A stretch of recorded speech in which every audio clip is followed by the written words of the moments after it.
ଓଡ଼ିଶାର ଲୋକପ୍ରିୟ TV channel ତରଙ୍ଗ TV ନେଇ ଆସୁଛି ତାର ଅଗଣିତ ଦର୍ଶକମାନଙ୍କ ପାଇଁ ନୂଆ ଫିଲ୍ମ। ତରଙ୍ଗ ଟିଭିର ଏହି ନୂଆ ଫିଲ୍ମରେ ଯେଉଁ ବାହାଘର ହେବାକୁ ଯାଉଛି ତାହା ସତରେ ନିଆରା।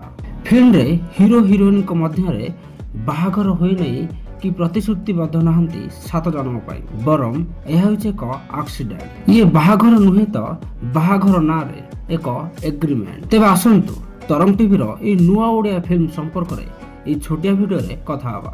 ତା ପୂର୍ବରୁ ମୁଁ ନିକଟରେ କିଛିଟା କମେଡି ଭିଡ଼ିଓ କରିଥିଲି ଯାହା ଆପଣ ସ୍କ୍ରିନରେ ଦେଖିପାରୁଥିବେ।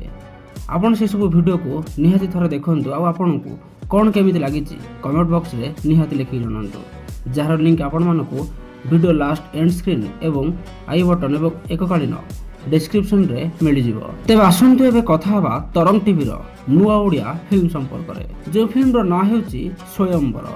ଏଥିରେ ଜଣେ ସିନେ ତାରକା ବା ଜଣେ ଫିଲ୍ମର ହିରୋଇନ୍ ତାଙ୍କ ଲାଇଫ୍ ପାର୍ଟନର ଖୋଜୁଛନ୍ତି ଏକ ଅଡିସନ୍ କରି, ଯେଉଁଥିରେ ତାଙ୍କର ଜଣେ ଫ୍ୟାନ୍ସ ସେ ରିଆଲିଟି ଶୋର ବିଜେତା ହେଉଛନ୍ତି ଏବଂ ହିରୋଇନ୍କୁ ମଧ୍ୟ ବାହା ହେଉଛନ୍ତି। ବାହା ହେଲା ପରେ ଅସଲି ଖେଳ ଆରମ୍ଭ ହେଉଛି, ମାନେ ଫିଲ୍ମର କାହାଣୀ ଆଗକୁ ଆଗେଇଛି। ଯେଉଁ ସ୍ୱପ୍ନ ରଖି ବା ଯେଉଁ ଆଶା ରଖି ସେ ପିଲାଟି ହିରୋଇନ୍କୁ ବାହା ହୋଇଥିଲା, ସେ ଆଶା ଆଶାରେ ରହିଯାଇଛି। ତରଙ୍ଗ ଟିଭିର ଏହି ନୂଆ ଓଡ଼ିଆ ଫିଲ୍ମଟି ତରଙ୍ଗ ଟିଭିରେ ମାର୍ଚ୍ଚ 30 ତାରିଖ ସନ୍ଧ୍ୟା 6:30 ତରଙ୍ଗ ଟିଭିରେ ପ୍ରସାରିତ ହେବ।